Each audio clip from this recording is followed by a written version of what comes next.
Hello दोस्तों, आपका स्वागत है हमारी चैनल जेन्युइन ट्रेडर पर। दोस्तों, आज हम आए हैं एक और नए आईपीओ के साथ। इस कंपनी से लोगों को बहुत उम्मीदें हैं। इस कंपनी का फाइनेंशियल भी अभी के लिए बहुत स्ट्रांग दिख रहा है, जिसकी वजह से लॉन्ग टर्म के लिए लोगों को ये स्टॉक बहुत अच्छा लग रहा है। तो दोस्तों, हम आज बात करेंगे एनवेरो इंफ्रा इंजीनियर्स की। जानेंगे कंपनी के बैकग्राउंड के बारे में, उसकी आईपीओ की डिटेल्स, जानेंगे कंपनी के फाइनेंशियल और फंडामेंटल्स, उसके प्रोस और कॉन्स, और आखिर में जानेंगे अप्लाई करना चाहिए या नहीं। कंपनी का background. Enviro infra engineers limited की स्थापना 2009 में हुई थी।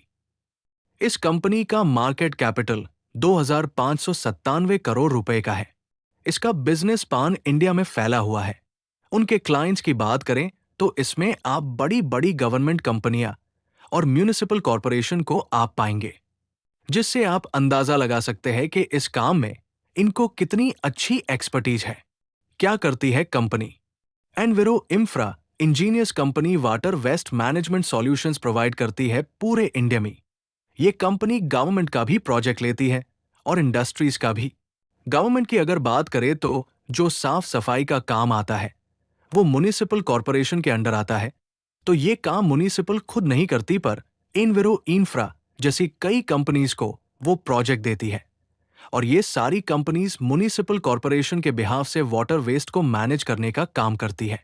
और वही बात करें इंडस्ट्रीज की, तो वहां से भी जो लिक्विड वेस्ट या वाटर वेस्ट निकलता है उसको भी ये नदी में डालने से पहले जो ट्रीटमेंट करते हैं, तो उस ट्रीटमेंट का पूरा काम ऐसी कंपनियां करती है।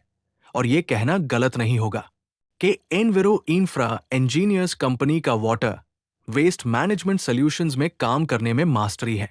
अगर हम थोड़ा और बिजनेस मॉडल के डिटेल में जाएं, तो ये company water waste treatment plant के डिजाइन, कंस्ट्रक्शन, उसके रिलेटेड जो भी ऑपरेशन हो उसका काम करती है।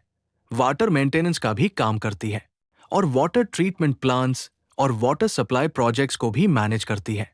और इसने 30 जून 2024 तक 28 वेस्ट वाटर ट्रीटमेंट प्लांट्स और वाटर सप्लाई प्रोजेक्ट्स कंप्लीट कर चुकी है, जिनमें 10 एमएलडी क्षमता और उससे अधिक के 22 प्रोजेक्ट शामिल हैं।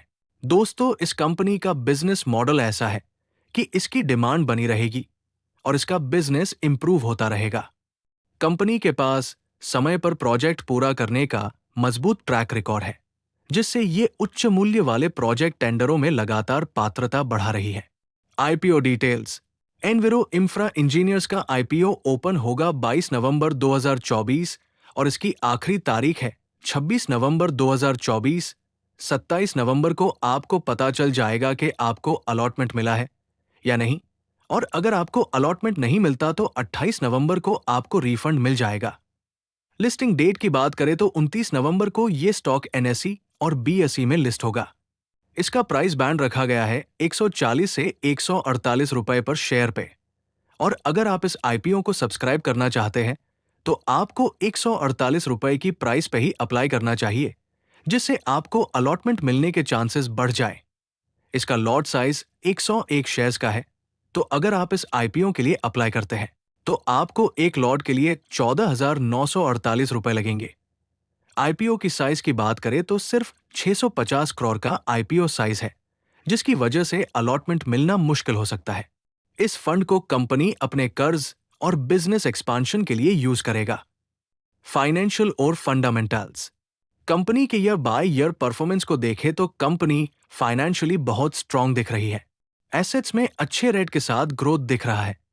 फाइनेंशियल ईयर 2023 से 2024 तक एवरी ईयर डबल हुआ है। रेवेन्यू की बात करें तो एफवाई 2022 में 225 करोड़, एफवाई 23 में 341 करोड़ और एफवाई 24 में 738 करोड़ है। फाई 23-24 में रेवेन्यू डबल हो गया है। प्रॉफिट आफ्टर टैक्स की बात करें तो एफवाई 22 में 34 करोड़ था, एफवाई 23 में 55 करोड़ और एफवाई 24 में 110 करोड़। तो कंपनी ने रेवेन्यू के साथ साथ प्रॉफिट को भी हर साल 100% ग्रो किया है। इससे पता चलता है कि कंपनी की जो टीम, जो मैनेजमेंट है, उनको ये बिजनेस कितने अच्छे से पता है। Assets, revenue, profit after tax तो एक्सीलेंट है, पर अब बात करते हैं बोरोइंग्स की। बोरोइंग्स मतलब किसी कंपनी का कर्ज। अब एनविरो इंफ्रा का FY22 में कर्ज था 18 करोड़ का, जो FY23 में बढ़ के 64 करोड़ हो गया और FY24 में 233 करोड़। इसका मतलब यह है कि पिछले 3-4 सालों से कंपनी पे कर्ज 3-4 गुना बढ़ गया है। कंपनी का फाइनेंशियल बहुत ही अच्छा लग रहा है, पर प्रॉब्लम है तो वो है इसका कर्ज, क्योंकि कंपनी के प्रॉफिट का बहुत सा हिस्सा कर्ज का इंटरेस्ट चुकाने में लग जाएगा। अगर कर्ज को हटा दिया जाए तो कंपनी के फाइनेंशियल और भी अच्छे हो जाएंगे। और इतना कर्ज है फिर भी ये कंपनी अच्छी लग रही है, क्योंकि जो आईपीओ का पैसा आएगा उस पैसे को कंपनी अपने बिजनेस एक्सपांशन में लगाएगी। साथ ही साथ उससे कंपनी अपना कर्ज भी कम करेगी। हालांकि कर्ज पूरा तो खत्म नहीं होगा।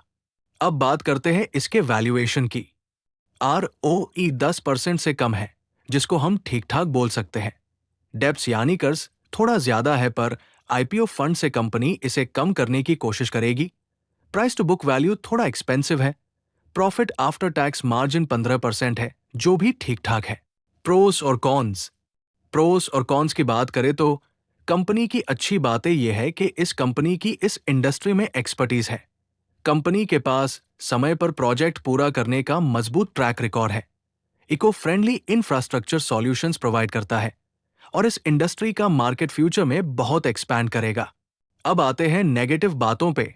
इस कंपनी का ऑपरेशनल कॉस्ट और कर्ज बहुत ज्यादा है, जो फ्यूचर में कम हो सकता है कंपनी के आईपीओ लिस्टिंग के बाद। लिस्टिंग प्राइस की बात करें तो अगर मार्केट का मूड अच्छा रहा तो ये स्टॉक लिस्टिंग प्राइस से 25-30% ऊपर खुल सकता है, पर यह सब कुछ मार्केट पे डिपेंड करता है, क्योंकि पिछले कई दिनों से मार्केट में अच्छी खासी बिकवाली हो रही है। बाकी मैंने तो सारी डिटेल्स बता दी है, अभी आप अपना डिसीजन ले सकते हैं। तो दोस्तों, आपका क्या कहना है? आप इस आईपीओ में अप्लाई करेंगे या नहीं, हमें कमेंट बॉक्स में बताएं। आज के लिए इतना ही, फिर मिलेंगे किसी और स्टॉक, आईपीओ या किसी और जानकारी के साथ।